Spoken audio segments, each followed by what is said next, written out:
안녕하세요. 문수정안과의 문수정입니다. 오늘은 아이들 근시가 빨리 진행되는 이유에 대해서 말씀드리겠습니다. 가장 크게는 두 가지로 나눠서 생각해 볼 수 있는데, 첫 번째는 실외 활동의 부족, 그리고 두 번째는 과도한 근거리 스트레스입니다. 근거리 스트레스란 스마트폰, 태블릿, 책 등을 너무 가까이 오랫동안 보게 되면 눈 안에 조절근이 긴장하게 되는데, 가볍게는 눈의 피로를 유발하지만 아이들에게는 눈이 길어지는 요인으로 작용하게 됩니다. 여러 연구에서 이런 근거리 스트레스가 근시의 발생과 진행을 가속화시키는 것으로 되어 있습니다. 그래서 오늘은 국제근시연구학회, 미국 안과학회, 국내외 메타 분석 등을 통해서 근거가 확실한 근시를 억제하는 방법에 대해서 한번 말씀드려 보겠습니다.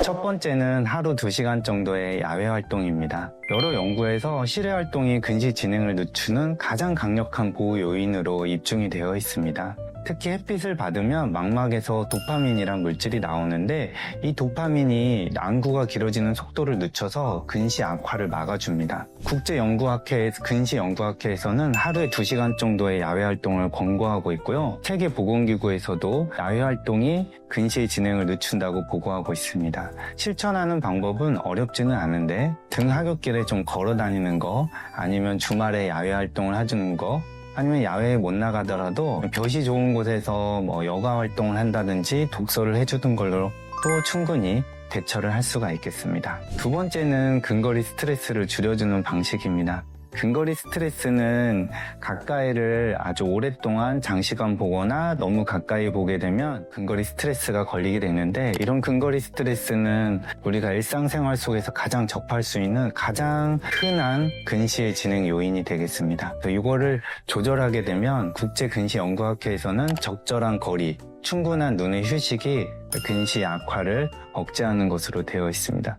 실천하는 방법으로는 우리가 장시간 가까이를 보게 되면 조절근이 긴장하게 되는데, 이 조절근의 긴장을 풀어주기 위해서 우리가 한 장시간 봤을 때 4-5m 정도의 거리에 떨어져 있는 물체를 30초 정도 주시하게 되면 긴장도가 풀리는 것으로 되어 있어요. 그래서 장시간 보면 조금씩 쉬어주자. 근데 대신에 쉬는 시간에 좀 핸드폰이나 가까이 있는 책을 보면서 쉬는 것보다는 멀리 있는 물체를 보시는 게 좋고요. 주시할 수 있는 물체가 도움이 됩니다.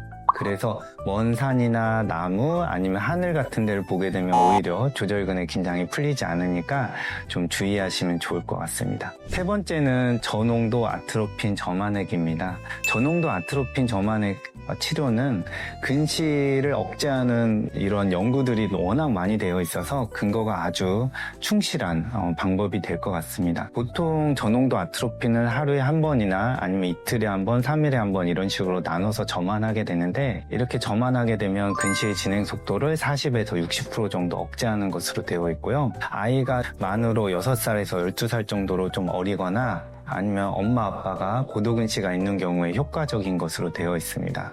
이 상황은 아이들이 이제 평생 진행되어야 될 근시 양은 정해져 있는데, 남자아이들은 보통 만에서 한 15살, 그리고 여자아이들은 만으로 한 13살 정도까지 근시 진행 속도가 빨라요.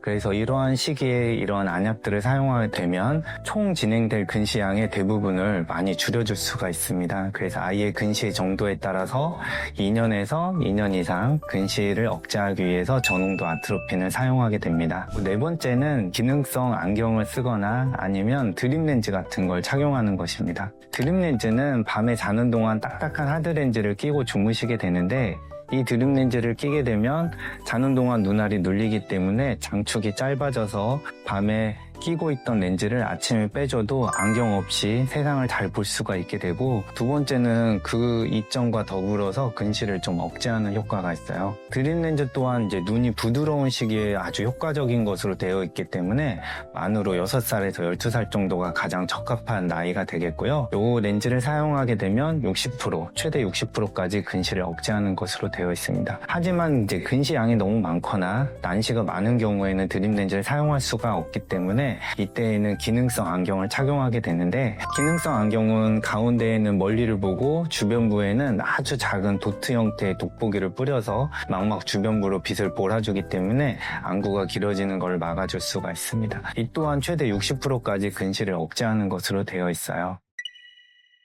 오늘 내용을 마무리해보면 그냥 일상생활 속에서 쉽게 실천할 수 있는 방법으로는 실외 활동을 늘려보자. 그리고 근거리 스트레스를 어떻게든 좀 줄일 수 있도록 쉬는 시간을 적절하게 배분해주고 올바른 자세를 만들어주는 게 좋을 것 같고요. 아이가 습관이 안 좋아서 가까이를 많이 보는 습관을 갖고 있거나 아니면 부모님 중에 고도근시가 있다면 아이의 눈이 많이 나빠질 가능성이 있기 때문에 근처 안과에 방문해서 저농도 아트로핀 점안액 치료나 아니면 드립렌즈, 기능성 안경 등을 골라가지고 근시를 관리해 주시면 아이의 근시 관리에 도움이 될 것 같습니다. 지금까지 내용이 도움이 되었다면 구독과 좋아요 부탁드리고 문수정 안과의 문수정이었습니다. 감사합니다.